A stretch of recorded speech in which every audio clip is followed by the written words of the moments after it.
Hello, you absolute legends. We have officially done it. After 4.5 billion years of evolution, life as we know it has reached its peak. We may as well pack it up because it's all downhill from here. On the 8th of May 2022, the speedrunner Bubzia sat in front of his TV, loaded up Super Mario 64, and proceeded to collect all 120 stars and beat the game. This doesn't sound crazy until you realize that he was blindfolded the entire time. I've seen a lot of crazy gaming feats in my time, but this is definitely one of the most intense that's ever happened. I simply have no idea how this is supposed to be possible. Beating games blindfolded isn't a new concept, people have been doing it for at least a decade, but as with all of these niche hobbies that orbit the speedrunning community, things have gotten out of hand. I mean, Super Mario 64 is a complex game. It's a 3D platformer with a lot of moving parts. There are a ton of places where you can fall to your death or enemies you need to defeat. Getting to the end of the game under any circumstances already seems extremely unlikely, but to get every single star, even the stars that require you to get 100 coins on every level, and beat the game, and do it all in one go, just flat out seems impossible. And yet, last month, it was done. The feat took 11.5 hours, with 0 breaks.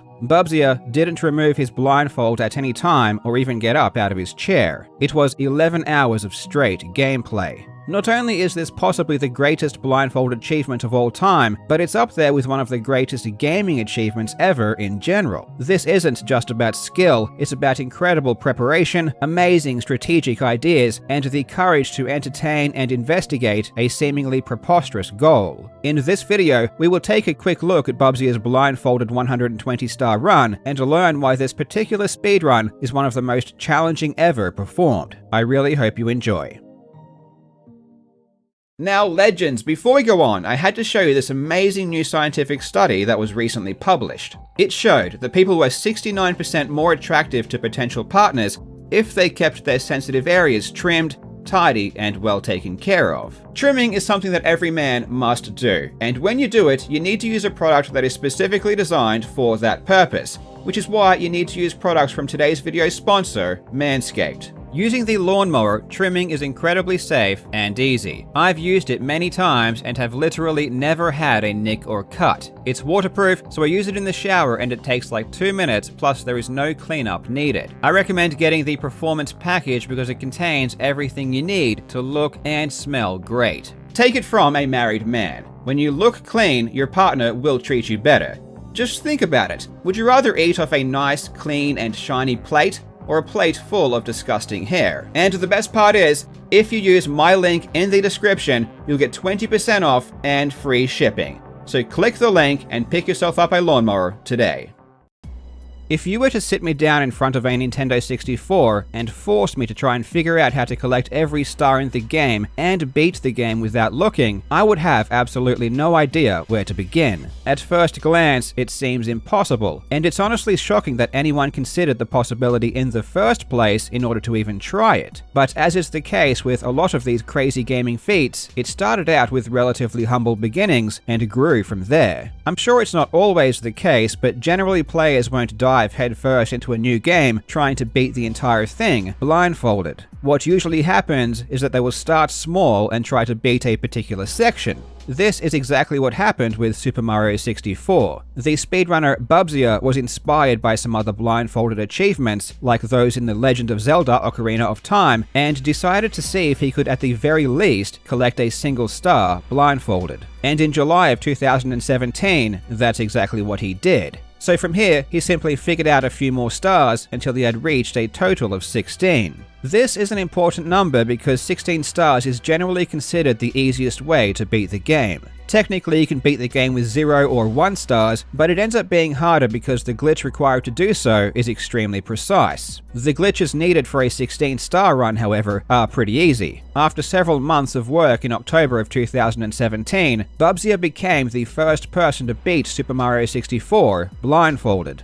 This 16-star run took 3.5 hours, and surprisingly, it didn't get a whole lot of attention online. I would have assumed, given the nature of the game, that it would have been huge news, but no one really talked about it, and this first run still has only 600 views. In any case, over the next year, Bubzia would optimize his strategies in order to complete the game faster, and by September of 2018, he managed to complete the game in less than 1 hour. Being able to get to the end in a relatively short amount of time is good for numerous reasons. Obviously, going faster is one of the goals of speedrunning in general, but it also opens the door for bigger challenges. If a 16-star run takes 3.5 hours, then maybe beating the game with 70 stars might take too long and it might not be feasible at all. But by late 2018, a lot of work had been done to optimize strategies, so a run of 70 stars did ultimately become possible. While Bubzia was busy working on lowering the 16-star world record, the madman Katoon was figuring out how to collect even more stars. And on the 24th of September 2018, Katoon would be the first to beat Super Mario 64 with 70 stars blindfolded. This run would take 8.5 hours, which was really impressive at the time, as Katoon's estimate was 14 hours. Still, 8 hours is a beast of a run, and is certainly not short by any stretch of the imagination. Thankfully, the strategies Katoon initially used were far from ideal, and over the next year, he would successfully lower the 70-star run down to something a lot more tolerable, achieving a time of 2 hours and 18 minutes in September of 2019. In late 2019, blindfolded Super Mario 64 would also see the appearance of a Japanese runner known as Nobori. Nobori focused extensively on taking the 16-star and 70-star runs down to, quite frankly, unbelievable times. He painstakingly re-examined these strategies for every star and crafted his own unique style of play, which was dramatically faster than anyone had seen. By February of 2021, Nobori had lowered the 16-star blindfolded record down to 23 minutes, and the 70-star record down to an astonishing 1 hour and 26 minutes. I really suggest watching these runs because they are absolutely incredible. Given that the 70-star record was now sitting below 1.5 hours, you would be forgiven for thinking that a run of 120 stars would be well within reach. But you would be mistaken. It was at this point that the Super Mario 64 blindfolded players would encounter a massive problem.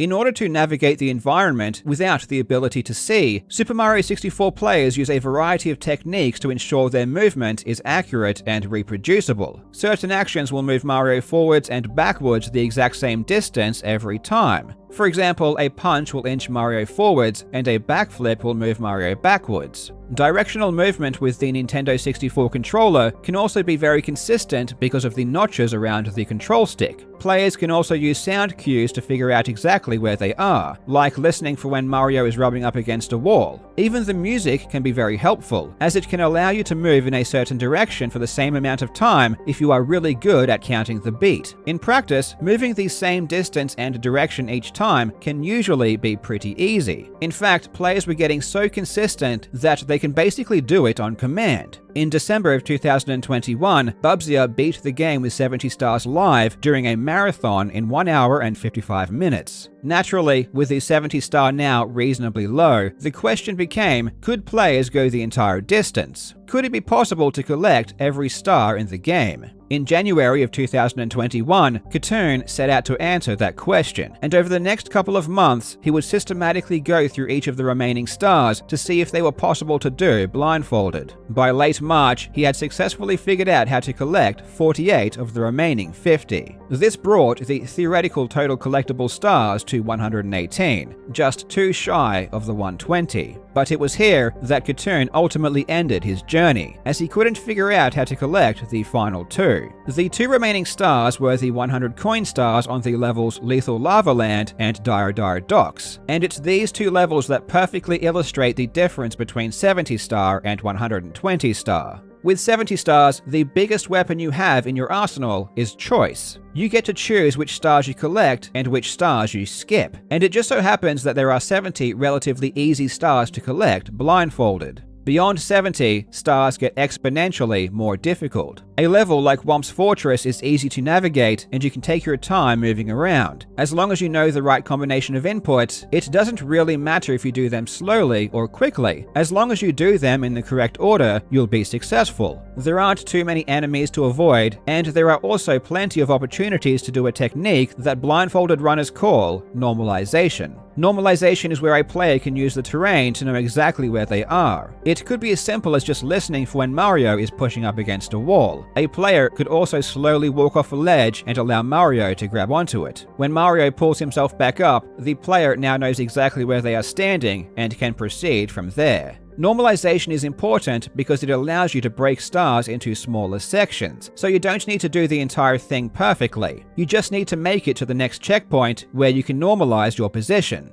On a level like Lethal Lava Land, normalization is often impossible. Most of the platforms are surrounded by lava, and there are no walls to run up against, or ledges to grab. While on other levels, if you accidentally run in a slightly wrong direction, you can usually use a ledge or wall to correct yourself. Here, if you make a mistake, you'll run straight into lava, which basically always results in a game over. There are no tricks available here. If you want to get 100 coins on this level, you basically need to memorize and perfectly execute many inputs consecutively. The task seemed almost impossible, but in early 2021, the runner Bubzia took up the task and decided to see once and for all if a 120-star run was possible. And miraculously, he cracked the code and did figure out a way to collect 100 coins on Lethal Lava Land. This left a single star, 100 coins in Dire Docks. This level poses another unique challenge. The first section is full of water, and a whirlpool in the center is constantly sucking Mario towards it. This makes reliable and consistent movement patterns impossible. We can no longer rely on simply pressing a button a certain amount of times in order to move a set distance, or just holding a particular direction.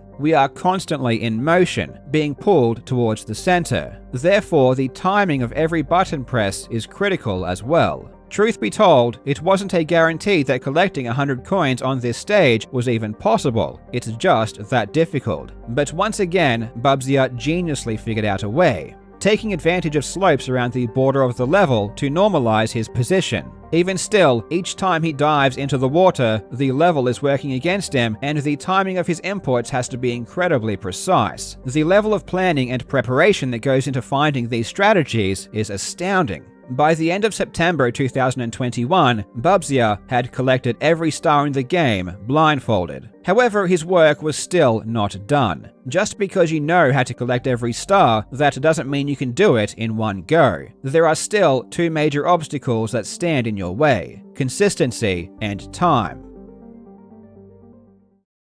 Some stars are just so difficult that it doesn't matter if you know how to get them in theory or even in practice. For example, the star for collecting 8 red coins in the wing cap stage is crazy. Flying in Super Mario 64 is extremely precise, even when you can see, and in order to collect every red coin blindfolded, you need to execute many frame-perfect inputs back to back. Even for a player like Bubzia, who has practiced this star a lot, it can literally take hours of attempts to do a single time. Even if a star is easy, it might just take a long time to do. When Katoon initially went through and collected 118 stars, some of them took well over an hour. For example, the 100 coin star for Jolly Roger Bay took Katoon 1 hour and 50 minutes. Taking this long for a single star would make a 120 star run impossible. It's for this reason that Bubzia had to reimagine almost every star. He had to somehow construct strategies that were both consistent and fast enough so that he could do everything in one go. And that's part of the magic of this run. Multiple things had to come together to make it possible. Bubzia began preparing for an attempt of a 120-star run in March of 2021. It would be a full year before he was ready.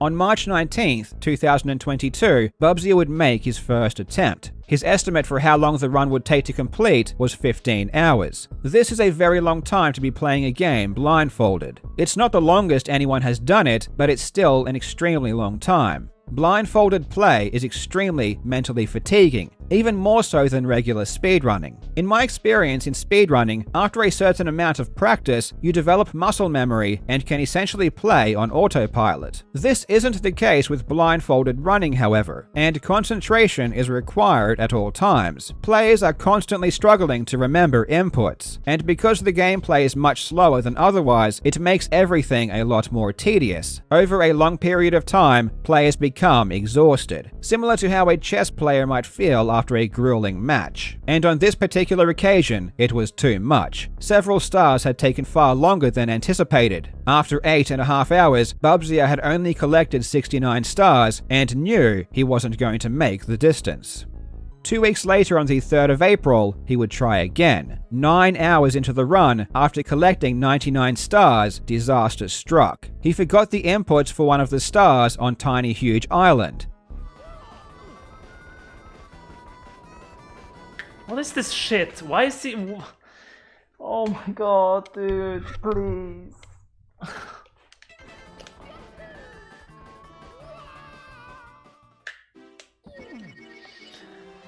Fucking hell, dude. So it's definitely not earlier, because there's apparently some fucking wall upright.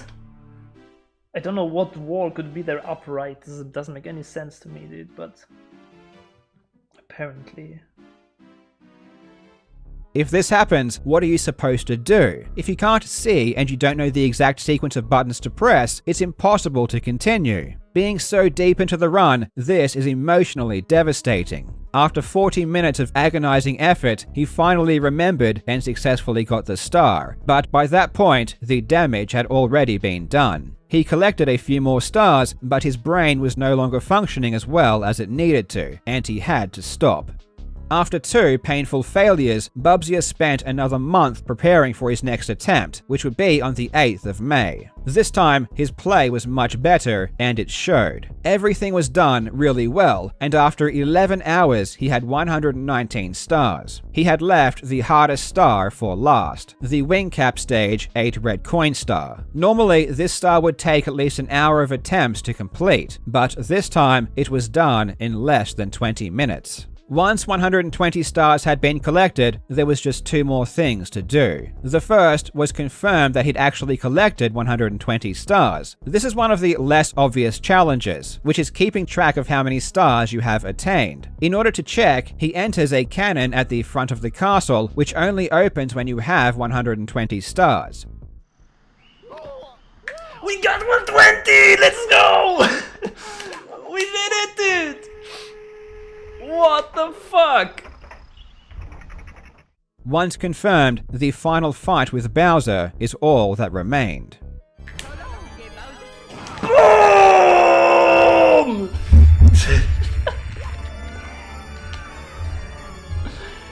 Give me that damn star, dude!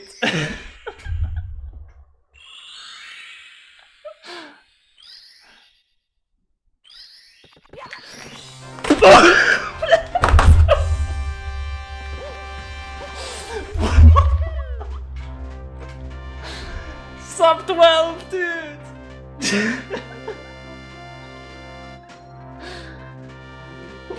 What the fuck?